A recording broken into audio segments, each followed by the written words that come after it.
تضلوا السبيل والله أعلم بأعدائكم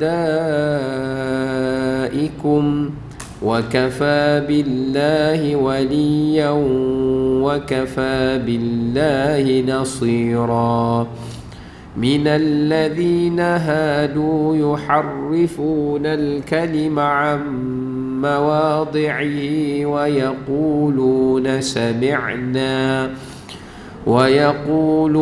سمعنا وعصينا واسمع غير مسمع وراعنا ليا بألسنتهم وطعنا في الدين ولو أنهم قالوا سمعنا وأطعنا واسمع وانظرنا لكان خيرا لهم وأقوم ولكن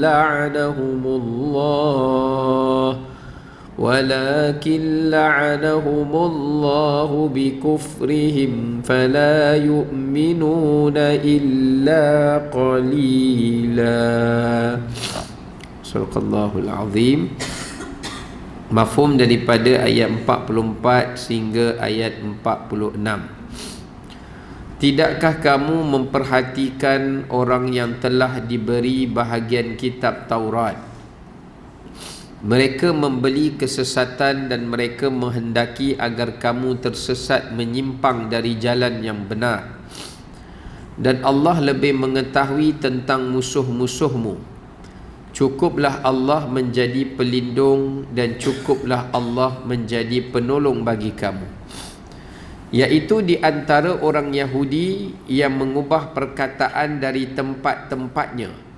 Dan mereka berkata, kami mendengar tetapi kami tidak mahu menurutinya. Dan mereka mengatakan pula, dengarlah, sedangkan engkau wahai Muhammad sebenarnya tidak mendengar apapun. Dan mereka mengatakan ra'ina dengan memutarbalikkan lidahnya dan mencela agama. Sekiranya mereka mengatakan kami mendengar dan patuh, dan dengarlah dan perhatikanlah kami, tentulah itu lebih baik bagi mereka dan lebih tepat. Tetapi Allah Ta'ala melaknat mereka kerana kekafiran mereka. Mereka tidak beriman kecuali sedikit sekali. Baik, jadi daripada ayat 44 sehingga ayat 46 yang kita bacakan pada pagi ini adalah ayat yang menceritakan tentang sikap dan perilaku kaum Yahudi. Okey, setelah Allah Ta'ala bawakan pada kita di dalam suratul Nisa ini, ya, berkenaan dengan beberapa hukum hakam berkenaan dengan kekeluargaan. Kemudian Allah bawakan kepada kita beberapa cerita berkenaan dengan hari kiamat dan diikuti dengan larangan-larangan untuk mendekati sumber maksiat, iaitu arak yang kita dah bincangkan sebelum ni. Kemudian dalam surah ini Allah bawakan kepada kita tentang sikap orang-orang Yahudi. Kenapa Allah bawakan cerita kisah kaum Yahudi dalam surah An-Nisa, sedangkan surah An-Nisa ini surah yang menceritakan kebanyakannya tentang perihal kaum wanita?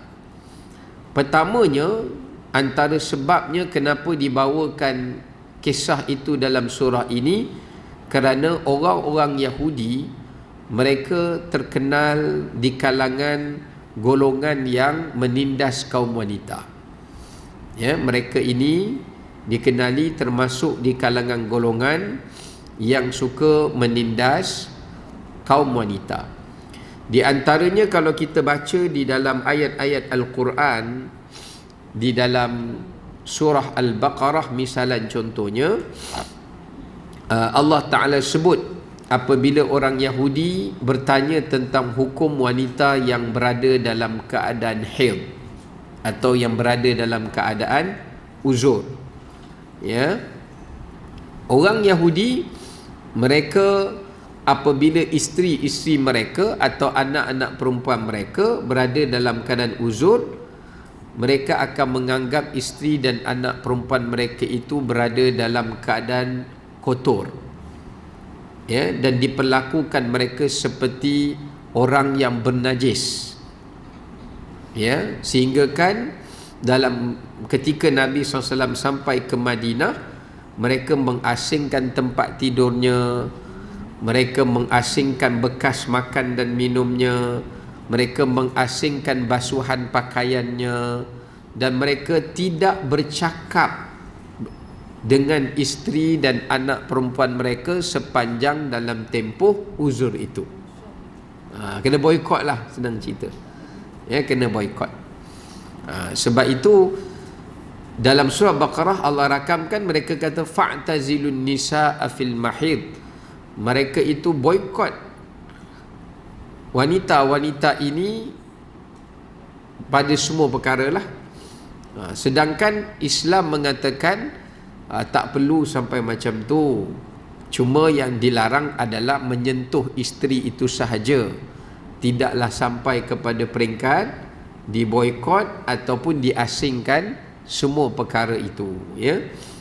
Dan itu salah satu contoh yang dibawakan bagaimana kaum Yahudi ini mereka menindas golongan kaum wanita.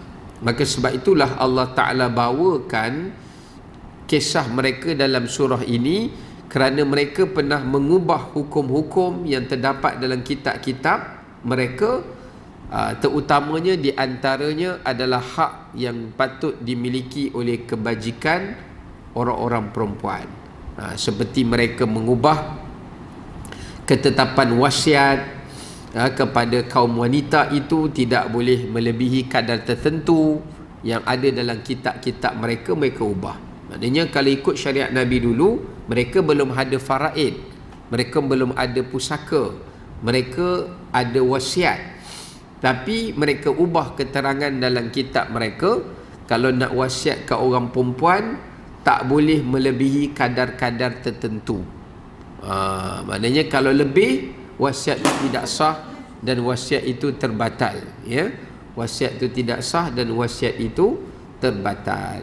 Okey, sekarang kita balik sambungan kepada pengajaran yang kita nak ambil daripada ayat 44 sehingga ayat 46. Tadi tu kita cerita dulu apa perhubungan antara kisah orang Yahudi ahli kitab dengan surah An-Nisa.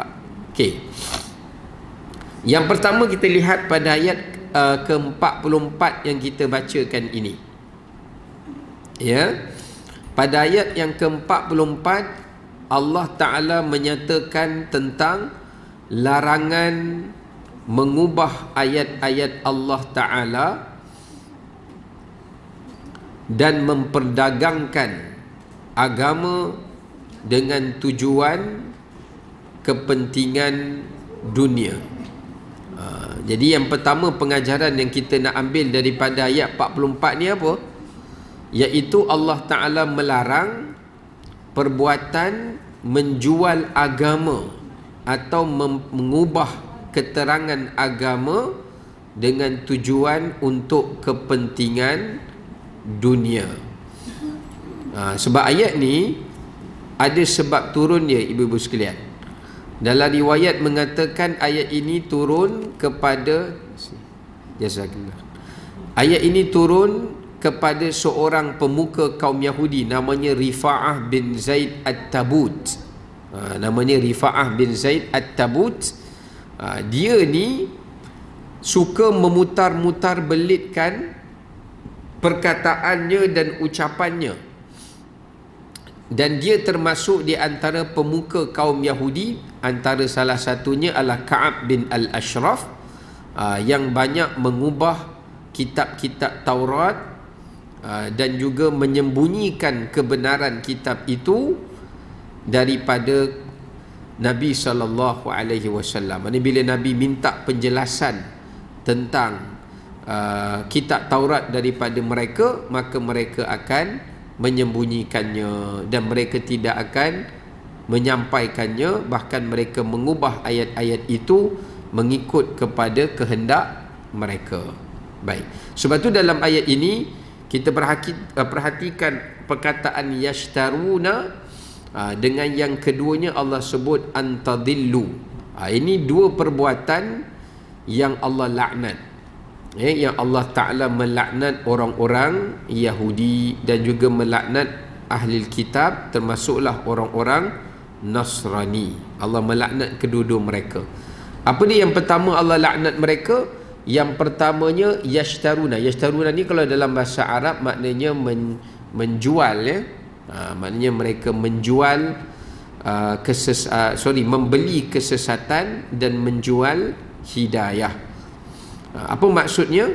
Iaitu maksud mereka membeli kesesatan dan menjual hidayah itu maknanya adalah mereka mengubah agama Allah dengan menyampaikan kebatilan dan menyembunyikan kebenaran. Disembunyikan kebenaran dan dia sampaikan kebatilan. Maknanya apa yang benar dalam kitab tu dia tak sampaikan, dia tak cerita kepada penganut agama Yahudi. Adapun yang batil, yang tak benar, itu yang disampaikan dan diceritakan kepada pengikut kaum Yahudi, ya. Ini salah satu perbuatan yang dilaknat oleh Allah, iaitu orang yang menjual agama dengan cara demikian, ya. Yang kedua, termasuk dalam perbuatan menjual agama itu atau memperdagangkan agama itu adalah dengan tadi dia sembunyi kebenaran, dia cerita yang batil. Yang keduanya adalah dia mengubah kebenaran itu menjadi kebatilan. Dia ubah, dia transform.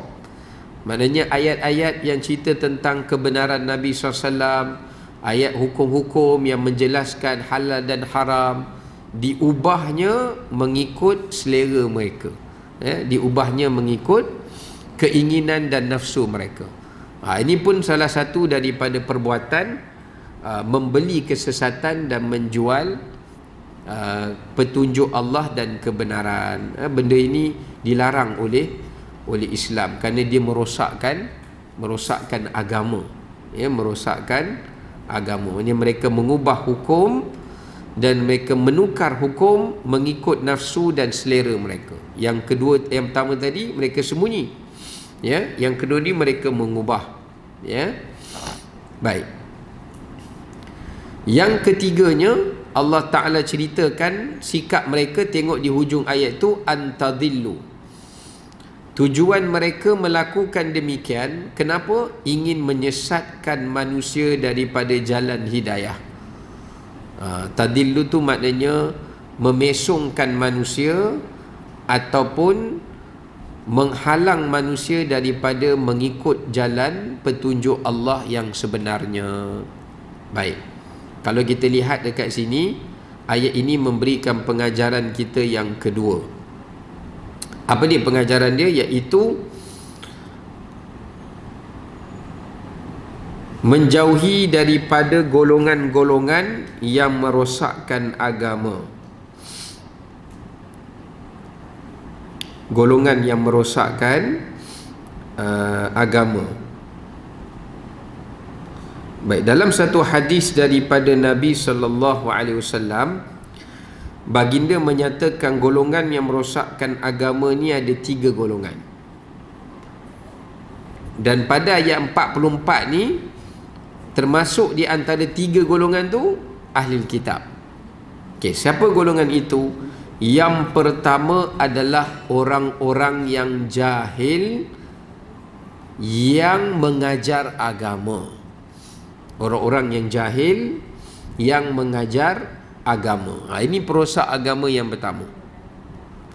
Dia tak belajar agama, dia tak mendalami ilmu, dia tak mendalami ilmu agama, tapi dia menafsirkan agama itu di atas kejahilan dia.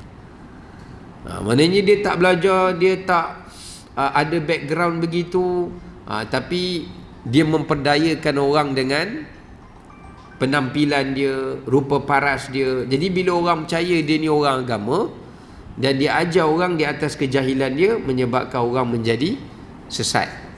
Ini golongan pertama yang kita kena hati-hati. Sebab Nabi SAW sebut akhir zaman ni banyak orang yang jahil yang diangkat menjadi rujukan dalam agama. Ya. Sebab Nabi kata banyak ulama-ulama tu Allah matikan, dan yaqillal ilma, ilmu tu jadi sikit, wa yadhharul jahla, orang yang jahil itu jadi banyak. Sehingga dalam hadis sebahagian ni Nabi kata orang yang mengajar agama itu adalah orang yang baru tumbuh giginya, dipanggil asaghir, ataupun ahdathul asnan, orang yang baru keluar gigi. Maknanya merujuk kepada isyarat orang yang jahil. Ya. Itu yang pertama, perosak agama yang pertama. Samalah orang yang beramal tapi tak ada ilmu. Ini pun merosakkan agama.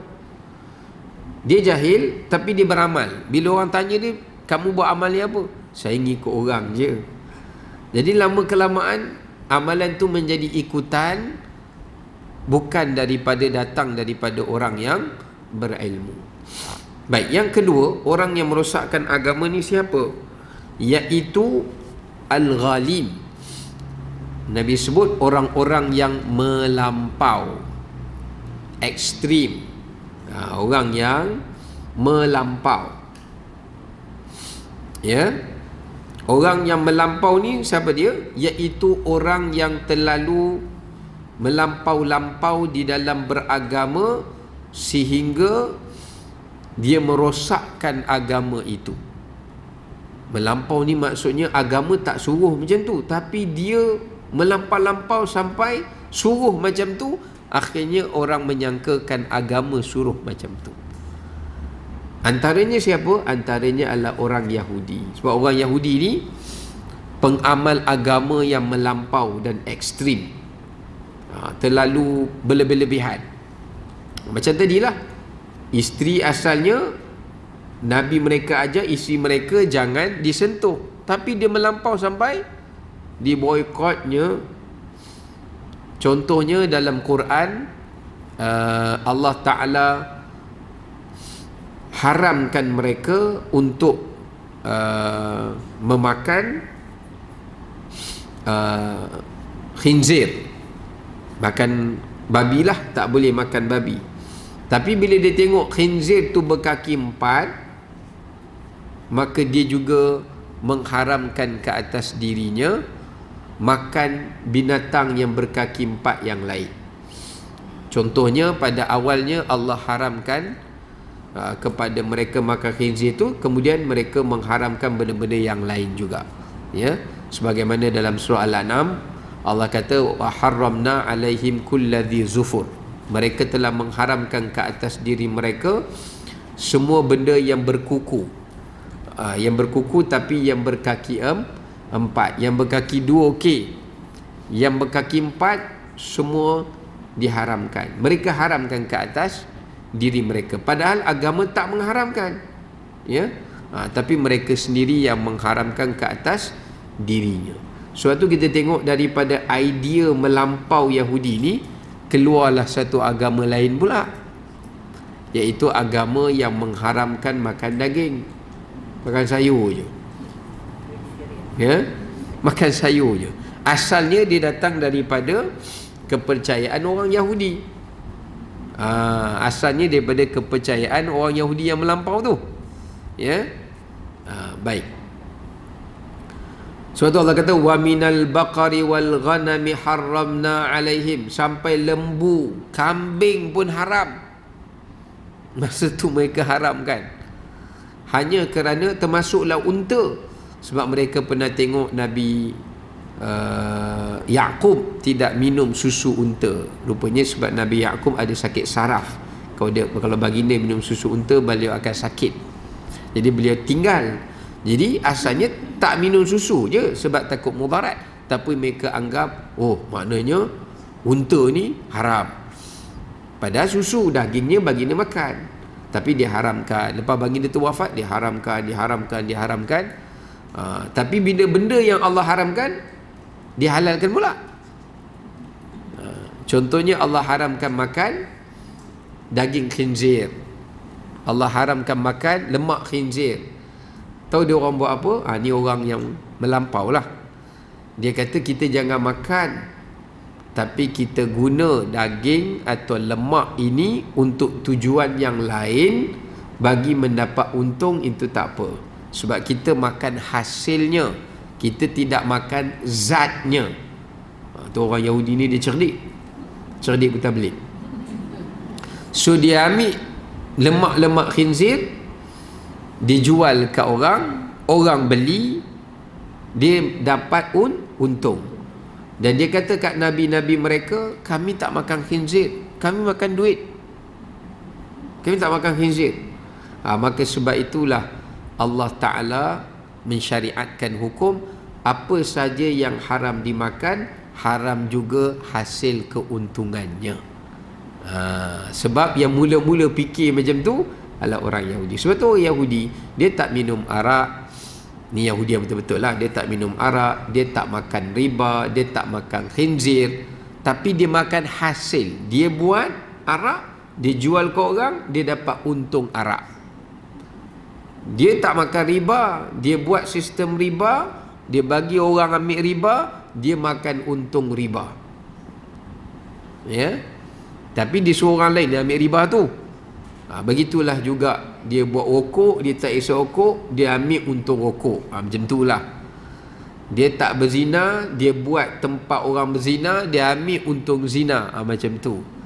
Jadi dia kata kita orang tak buat dosa tu, tapi sebenarnya mereka mendapat hasil daripada yang haram, hukumnya sama. Baik. Ini orang yang melampau, juga merosakkan agama. Dan yang terakhir adalah golongan mubtilin. Golongan mubtilin ni adalah golongan, saya terlupa satu lagi. Orang yang melampau dalam agama ni ada dua. Satu yang melampau terlalu berkeras, satu lagi melampau dalam terlalu berlonggar. Sebab orang yang melampau ni ada dua kan. Melampau terlalu keras sangat pun melampau juga. Melampau terlalu ringan sangat pun melampau juga. Sebab tu Allah kata Yahudi tu melampau berkeras, sebab tu dia panggil orang yang dimurkai. Orang Kristian pula melampau dalam longgar, sebab tu mereka dipanggil golongan yang sesat. Mereka dipanggil golongan yang sesat. Okey, ini dua-dua merosakkan agama. Dia terlalu nak longgarkan agama ni sampai semua okey, semua boleh. Yang tu pun tak boleh lah, rosaklah agama. Atau terlalu nak berkeras sangat pun tak boleh juga. Dia kena ikut kesederhanaan dalam agama tu. Sebab tu kita tengok agama Nabi Musa ni, hukum syariatnya terlalu berat-berat. Solat 50 waktu, tu yang Nabi Musa suruh Nabi SAW minta diskaun. Sebab orang Yahudi dulu solat dia 50 waktu. Solat tu 50 waktu. Sebab apa Allah bagi banyak? Sebab dia, bila Allah bagi sikit, sikitnya kita nak lebih, barulah bertakwa. Bila bagi lebih dia tak buat, tapi dia minta lebih, melampau. Kalau orang Kristian ni pula terlalu berlonggar. Bila dah bagi, dia minta diskaun. Dah bagi, diskaun lagi. Kalau boleh tak ada langsung. Terlalu berlonggar-longgaran. Sebab itulah Allah utuskan umat Nabi SAW yang bersifat sederhana, pertengahan. Okay, last sekali orang yang merosakkan agama siapa dia? Iaitu golongan mubtilin.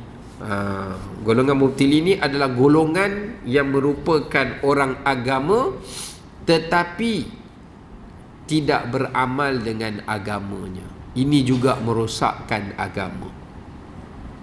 Diingat, orang merosak agama tu ada tiga. Satu, orang yang jahil, yang guna jenama agama. Nombor dua, orang yang alim tapi tak amalkan agama. Jadi orang pun confused. Dia ni duk cerita pasal agama tapi dia tak beramal dengan agama. Agama tu bercanggah dengan diri dia. Yang ketiga adalah yang melampau berkeras atau melampau dalam berlonggar. Okey, baik. Kemudian kita pergi kepada ayat 45. Ayat 45 Allah Ta'ala menyebutkan musuh musuh bagi agama dan musuh bagi orang beriman. Ya, sebab Allah Ta'ala sebut Allah lebih mengetahui siapakah musuh bagi Nabi SAW dan orang-orang yang beriman itu. Baik, kalau kita lihat dekat sini, para ulama telah pun membahagikan kepada kita tentang musuh. Musuh kita ni ulama membahagikan kepada beberapa kepada dua pembahagian yang besar. Dua pembahagian yang besar. Yang pertama adalah nafsu pula, musuh yang zahir. Yang pertama namanya adalah musuh yang zahir. Yang kedua adalah musuh yang batin. Musuh yang batin atau yang tersembunyi. Okey, kita pergi kepada musuh yang batin dulu. Musuh yang batin ini ada 4. Musuh yang batin ni ada 4. Yang batin ni maknanya yang kita tak nampak lah, yang tersembunyi di dalam diri dan jiwa manusia, atau yang manusia tak nampak dia lah, mata kasar kita ni tak nampak. Yang pertama syaitan. Banyak ayat Quran Allah Ta'ala sebut innahu lakum aduwwum mubin. Syaitan ni adalah musuh kamu yang nyata. Kenapa Allah panggil nyata padahal tak nampak? Kenapa Allah panggil nyata kalau tak nampak? Maksudnya syaitan tu menampakkan permusuhan dia dengan kita. Kita memang tak nampak dia. Maksudnya kita tak nampak fizikalnya, tapi kita boleh nampak permusuhan dan tipu daya dia. Itu maksud dia. Maknanya tipu daya dia bisik kat kita tu, kita boleh perasan. Kita boleh nampak bagaimana dia hasut orang jadi jahat, dia hasut orang jadi hasad. Itu kita boleh nampak. Maknanya kita nampak permusuhan dan tipu daya dia, bukan nampak fizikal dia. Oi, kalau kita boleh nampak tiap-tiap hari bergaduh dengan syaitan masuk berita, kan? Kak Hajah telah bertarung dengan jin ifrit. Jalan sikit bergaduh, jalan sikit bergaduh. Dah nampak dia datang nak kacau kawan kita, pam, kita bertumbukkan dia. Kan kawan ni pula kacau, dah asyik bergaduh dengan jin je lah, kan? Dah nampak. Jadi Allah jadikan hikmah tu tak nampak. Kalau tak nampak susah lah kita nak dengan orang pun kita bergaduh lagi, jin lagi. Jadi kira masuk surat khabar tu bergaduh je. Ya. Sekarang jin bergaduh sama dia, kita pun tolong jin bergaduh pula. Sebab jin pun ada yang Islam juga kan. Dia mesti ada bergaduh kan dengan jin kafir. Kita pergi tolong dah jadi pula masuk dalam surat khabar jin pula. Sebenarnya masuk surat khabar kita. Baik. Yang kedua, musuh kita yang batin adalah nafsu. Nafsu ni Allah Ta'ala ciptakan dia berada dalam jantung hati kita. Jadi kita tak boleh buang nafsu. Kalau buang nafsu berarti matilah. Sebab dia sebahagian daripada jantung hati kita. Dia berbisik-bisik di dalam jantung hati kita. Cara nak jadikan nafsu itu baik adalah dengan bersihkan hati. Kerana hati yang bersih mampu membersihkan nafsu. Sebab tu Allah kata qad aflaha man zakkaha. Telah beruntung orang yang berjaya mensucikan nafsunya atau hatinya. Ya. Okey. Nafsu yang kedua, ya. Yang ketiga apa dia? Yang ketiga adalah dunia. Musuh yang batin adalah dunia. Apa maksud dunia? Dunia itu adalah merujuk kepada iaitu keinginan manusia terhadap dunia. Bukannya dunia yang kita nampak ni. Ketamakan dan keinginan manusia itu terhadap dunia. Sebab tu kalau kita tengok sifat-sifat mazmumah banyaknya datang sebab dunia. Contoh, hasad. Hasad puncanya kerana dunia. Bila tengok orang lain dapat nikmat lebih, hasad. Cuba kalau orang lain tak ada nikmat lebih, tak ada hasad. Jadi itulah musuh dia tu. Tamak, dunia juga. Dendam, dunia juga. Benci pun sebab dunia juga. Apa lagi? Sombong, dunia. Sebab orang takkan jadi sombong kalau dia tak ada dunia yang banyak. Cuba sikit je, tak ada sombongnya. Cuba bila dah banyak, kan lain tu. Kenal tak saya? Saya tak kenal. Padahal kenal tu. Jangan ngaku, jangan ngaku. Kang low class kita kalau ngaku. Ya, dah satu kampung. Tak kenal lagi. Dulu kita main kat parit dulu. Saya tak pernah main parit. Saya main kat menara-menara je. Contohlah. Sebab tu kerana dunia juga manusia tu jadi sombong. Maka sebab itu fitnah dunia itu musuh yang batin, yang kita tak nampak. Ya.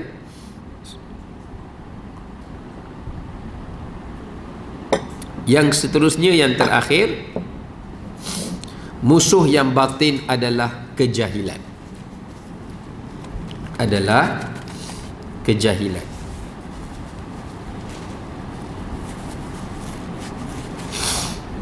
Iaitu apabila manusia membiarkan akalnya itu tanpa ilmu ataupun tanpa panduan. Okey, musuh yang zahir pula. Musuh yang zahir yang pertama orang kafir dan musyrik. Betul Allah kata dalam Quran, jahidil kuffar. Berjihadlah melawan orang kufar yang menentang orang-orang Islam. Yang kedua orang munafik. Ni nyata tapi tersembunyi. Orang munafik ni kita nampak lah, tapi dia tersembunyi. Pemusuhan dia itu tersembunyi.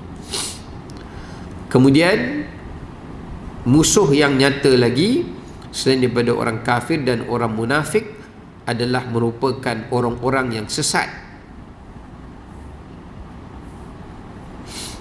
Maknanya dia beragama tetapi dia membawa ajaran agama yang sesat. Itu juga musuh kita. Ya. Kerana orang kafir ni dia bukan nak suruh kita sesat, dia nak suruh kita kafir lah terus. Kalau orang munafik ini, iaitu dia nak merosakkan dalaman iman kita. Kalau orang yang menyesatkan ini adalah dia membawa ajaran-ajaran yang mengeluarkan kita daripada landasan agama yang sebenarnya. Ya. Baik. Tu ada 3 golongan. Okey. Kemudiannya kita pergi pada ayat 46. Habis kita untuk ayat 45, kita lanjut ayat 46. Okey, pada ayat 46 Allah Ta'ala menceritakan kepada kita jenayah orang-orang Yahudi. Ya, jenayah dan kejahatan orang-orang Yahudi. Antara bentuk kejahatan dan jenayah yang mereka lakukan kepada agama. Dalam konteks ayat ni kita cerita jenayah yang mereka lakukan dalam bentuk, dalam konteks agama. Maknanya pada agama Allah dan kepada Rasul utusan Allah Subhanahu wa ta'ala. Ni sebahagian ni Allah cerita dalam ayat ni. Yang pertama jenayah mereka apa dia? Jenayah mereka yang pertama adalah melakukan tahrif. Tengok perkataan yuharrifuna. Tahrif itu maknanya mereka mengubah perkataan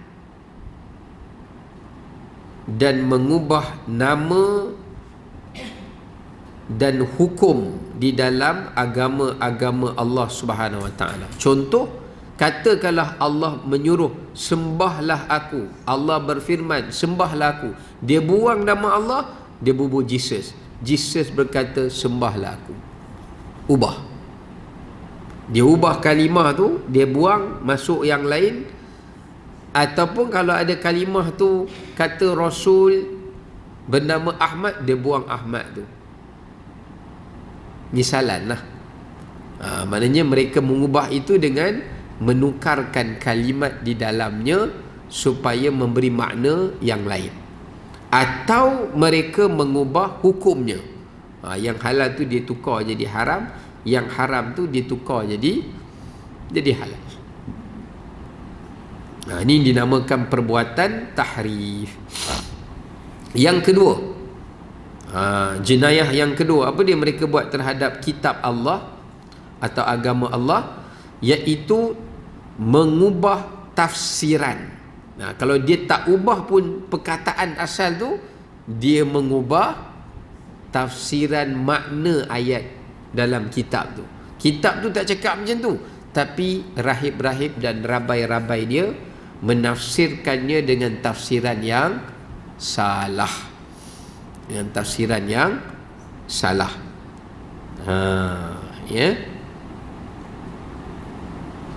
Contohnya, memang dalam kitab mereka, ketika Nabi Musa nak masuk Palestin dulu, kan diorang tak nak perang kan. Masa tu Palestin di bawah kekuasaan Amalik, bangsa Amalik. Amalik ketika itu tak Islam. Mereka tak Islam masa tu. Mereka agama kafir. Dan mereka zalim ketika itu. Mereka menindas orang. So Nabi Musa ajak mereka pergi berperang dengan golongan Amalik ini, supaya nak Islamkan mereka dan kemudian nak hentikan kezaliman. Dan memang itu ada dalam kitab mereka. Tapi masalahnya, dia pakai kitab tu, dia kata boleh bunuh orang Palestin sekarang sebab itu yang disuruh oleh Nabi Musa. Padahal Nabi Musa kata sebab masa tu dia kafir, sekarang ni dia dah Islam. Faham tak? Bila dah Islam, betulnya tak boleh lah. Tapi dia salah tafsir keterangan Nabi Musa AS. Nampak? Dia nak menghalalkan benda tu, dia gunalah nama Nabi Musa. Biarlah orang percaya. Padahal konteks ayat tu sedang bercakap tentang zaman itu, bukan zaman sekarang. Bukan zaman sekarang. Dan memanglah dalam kitab mereka pun ada sebut bumi Palestin ni Allah wariskan kepada keturunan Nabi Ibrahim. Ada dalam kitab mereka. Bahkan dalam Quran pun Allah Ta'ala ada kata, kami jadikan bumi Palestin tu untuk Nabi Ibrahim dan Nabi Lut. Sebab masa tu Nabi Ibrahim kena halau keluar daripada Iraq oleh Namrud kan. Jadi dia kata, ini menunjukkan bumi ni milik kita orang. Sebab Nabi Yaqub keturunan Nabi, zuriat Nabi Ibrahim. Tapi dia terlupa, dalam ayat tu Allah sebut juga bagi keturunan Nabi Ibrahim yang beriman. Yang beriman. Kalau diorang beriman, diorang berhak dapat Palestin tu daripada kita. Tapi masalah dia tak beriman pada Nabi Muhammad SAW. Tak beriman juga kepada ajaran Nabi mereka sendiri. So macam mana boleh claim benda tu? Sebab dalam ayat tu Allah kata kami wariskan bumi itu kepada zuriat Nabi Ibrahim yang beriman. Beriman tu dia tak ambil. Dia ambil keturunan Nabi Ibrahim sahaja. Padahal kalau kita tengok, orang Arab ini juga datang daripada keturunan Nabi Ismail. Dan Nabi Ismail pun daripada keturunan Nabi Ibrahim. Kita pun boleh claim macam tu jugalah, kan? Tapi syaratnya kena beriman. Ya.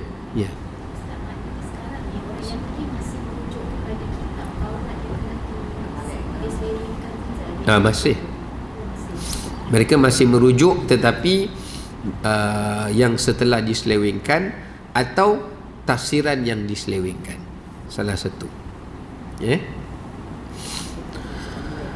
Okey, yang kedua, Allah cerita tentang jenayah mereka terhadap Rasul pula. Tadi jenayah mereka terhadap kitab-kitab Allah. Yang mereka rosakkan kitab-kitab Allah Ta'ala. Ini mereka buat jenayah kepada Rasul-Rasul Allah pula. Apa dia? Sami'na wa asayna.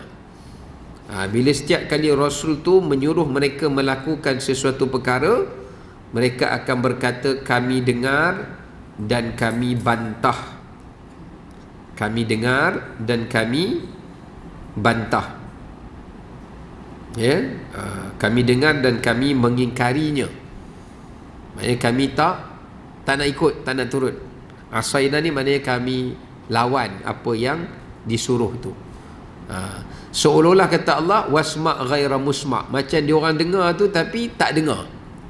Ya, mereka dengar seolah-olah mereka itu tidak mendengar. Okey, apa sikap mereka yang keduanya terhadap Rasul mereka? Yang pertama, suka menyakiti Rasul-Rasul mereka. Mereka suka menyakiti Rasul-Rasul mereka, sama ada dengan cercaan, ejekan, ataupun dengan membunuh Nabi dan Rasul yang tidak menuruti keinginan nafsu mereka. Ya. Yang kedua, cara mereka menyakiti Rasul mereka adalah mengingkarinya secara terang-terangan. Bila Nabi tu kata, okey, dengar, taat pada aku, oh, kami tolak. Dia cakap terang-terangan. Suatu kalau siapa baca Quran, sebenarnya Quran ni dah cakap lama dah. Sebab tu bila kita baca Quran kan banyak cerita orang Yahudi kan. Kenapa Allah bawa cerita orang Yahudi banyak? Sebab Allah nak kata, saya ingat lagi Syekh saya kata dalam dia mengajar tadabbur dulu, bila orang tanya dia, kenapa banyak sangat cerita orang Yahudi dalam Quran, tak ada orang lain ke? Boring lah. Dia kata itu menunjukkan permusuhan kita dengan orang Yahudi ni lama, sampai kiamat. Betul lah. Maknanya sampai kiamat orang Yahudi ni akan ada, dan dia takkan berhenti buat benda jahat. Dia takkan berhenti. Dia takkan berhenti, ya. Dia akan sentiasa melakukan kejahatan itu. Sebab itulah Allah cerita perangai mereka dalam Quran, supaya manusia ambil iktibar dan pengajaran dan membuat persediaan. Tapi kita sedihlah kerana ada segelintir negara Islam yang nak melakukan normalisasi dengan mereka, lawan keterangan apa yang Allah Ta'ala gambarkan dalam Quran. Baik. Okey, itu yang kedua, iaitu jenayah mereka buat pada Rasul, membunuh, mentohmah, mencerca, mengejek dan mengingkari secara terang-terangan. Ya. Baik. Antara bentuk mereka suka mengejek Nabi mereka, mereka kata apa? Ra'ina. Perhatikan perkataan Ra'ina Allah sebut. Sebab tu Allah suruh mereka sebut perkataan wanzurna. Kalau orang beriman, dia akan guna perkataan wanzurna, dia takkan guna perkataan Ra'ina. Okay, apa beza Ra'ina dengan wanzurna ni? Dua-dua dari segi bahasa Arab, dua-dua maknanya sama. Ra'ina ni tolonglah tengok kami. Unzurna pun maknanya tolonglah tengok kami, makna dia sama. Tapi dalam bahasa Yahudi, Ra'ina tu maknanya bodoh. Maknanya apa? Bodoh. Ya, maknanya bodoh. Sebab tu bila Nabi SAW cerita tentang ajaran Islam, Yahudi yang munafik yang pura-pura masuk Islam ni, dia akan kata, Ra'ina wahai Muhammad, Ra'ina wahai Muhammad, Ra'ina wahai Muhammad. So orang Arab yang lain, sahabat-sahabat Nabi lagi tengok, ish, semangatnya dia orang ni. Sahabat pun kata, Ra'ina ya Rasulullah, Ra'ina. Allah turunkan ayat Quran. Ni kita akan tengok dalam surah Baqarah. Dalam surah Nisa tak adalah, tapi Allah rakamkan cara mereka mengejek tu sangat tersembunyi. Contoh kan, dalam hadis kan Nabi pernah cerita, bila mereka lalu depan Nabi SAW, mereka bagi salam tu macam tak berapa jelas. Assalamualaikum Rasulullah, Assalamualaikum Rasulullah. Dia tak kata Assalamualaikum ya Rasulullah. Sebab dia akan cuba cari satu perkataan yang tak baik, yang hampir sama bunyi dengan perkataan yang baik, supaya tak dengar betul-betul. Patutnya Assalamualaikum ya Rasulullah. salam sejahtera. Tapi dia cakap laju, Assalamualaikum ya Rasulullah, Assalamualaikum. Pergi mampus kau. Tu asam tu maknanya pergi mampus, pergi mati. Tapi bila dia cakap laju, kalau kita macam sepintas lalu dengar, kita pun akan jawab Waalaikumsalam. Nampak? Dia nak kita jawab kat dia bagus, dia bagi dekat kita tak bagus. Jadi bila Sayyidatina Aisyah dengar, asam, ini bukan assalam Rasulullah, ni asam ni. So Aisyah pun jawab balik, Waalaikumsalam, Waalaikumsalam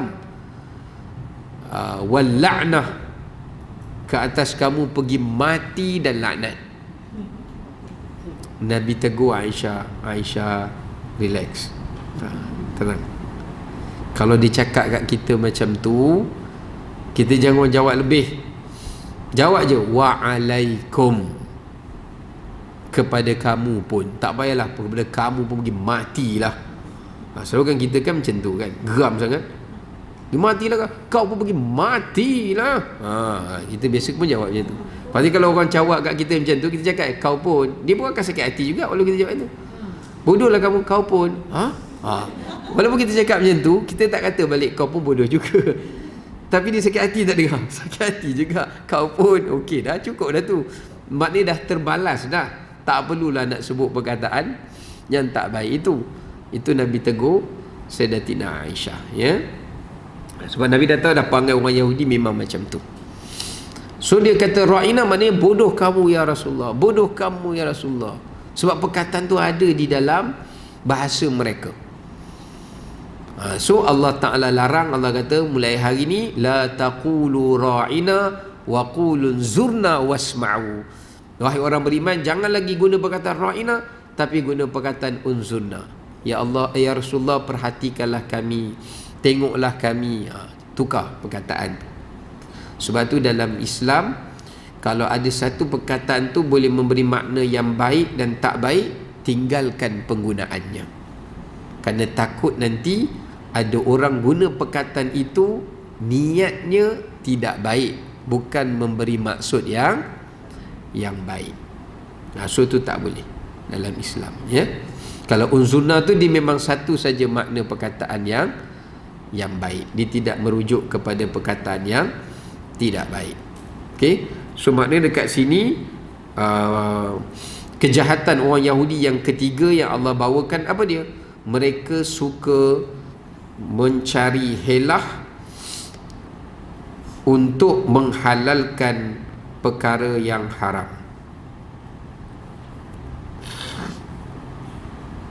Sebab itu apa sahaja perbuatan yang cuba mencari helah untuk membolehkan benda yang haram, itulah orang Yahudi, dan itu menyerupai orang Yahudi.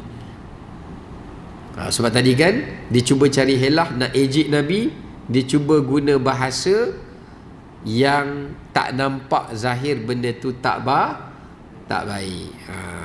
Dia pandai berhelah, ya. Sebab tu dalam hadis Nabi kata al-makru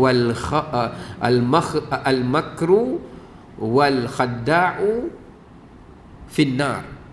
Orang yang suka berhelah dan orang yang suka berkhianat itu di dalam api neraka bersama-sama, ya. Berhelah ni maknanya dia cuba gunakan helah untuk tipu orang, zalim orang, tindas orang, supaya tak nampak dia tu jahat, nampak orang lain yang jahat, padahal dia lah mastermindnya, ya. Macam tadilah kita tengok helah dia dalam menghalalkan benda yang haram, dia makan hasil walaupun dia tak makan benda yang haram itu. Baik, okey. Kemudian kita tengok habis kita dah ada ayat. Okey, kita tengok hujung ayat 46. Allah kata mereka adalah kaum yang mendapat laknat Allah, dan sedikit di antara mereka yang beriman. Okey, ayat ini menunjukkan larangan melaknat manusia kecuali golongan yang dilaknat oleh Allah Subhanahu wa taala. Maknanya dalam ayat ini melarang kita daripada melakukan laknat kecuali golongan yang dilaknat oleh Allah Subhanahu wa ta'ala.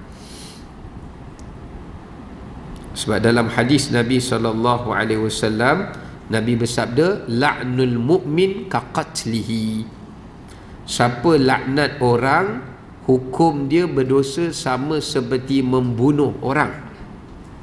Sebab tu ada orang dia tak bunuh orang, tapi bila balik ke akhirat tengok dosa, pasal apa ada bunuh orang? Saya tak pernah bunuh orang. Memanglah kamu tak pernah bunuh, laknat orang merata.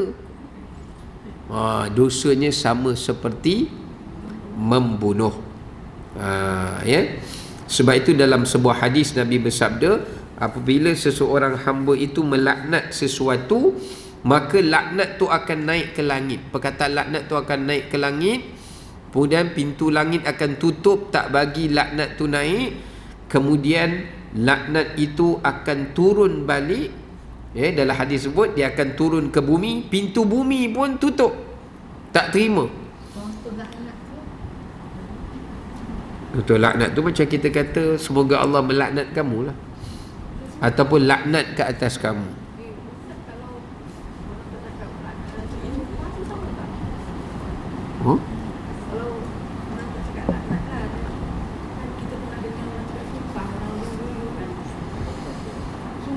Sumpah lain. Sumpah lain, laknat lain. Sumpah ni kalau dia angkat sumpah, dia langgar sumpah, berdosa lah. Laknat lain. Kecuali dipanggil sumpah laknat.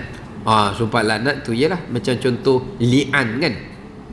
Hukum li'an tu, bila suami tuduh anak dalam kandungan isteri tu anak zina, ke Islam suruh masing-masing angkat sumpah laknat. Okey, kalau saya bersumpah kalau saya tipu, saya kena laknat. Kalau orang buat sumpah laknat, yang tu laknat lah. Kalau sumpah biasa bukan laknat. Dia kena ada sumpah yang diiringi dengan laknat. Contoh dia kata, abang sumpah abang tak tipu. Kalau abang tipu, abang kena laknat Tuhan. Yang tu laknat. Yang tu tak boleh.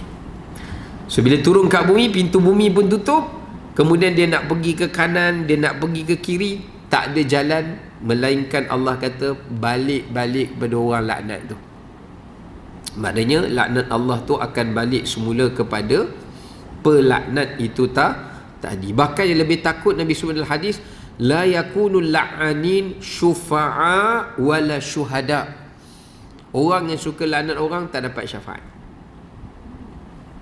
Tak dapat syafaat. La yakunu lil la'anin syufa'a. Orang yang suka melaknat tak dapat syafaat, wala syuhada, bahkan tak ada saksi pada hari kiamat.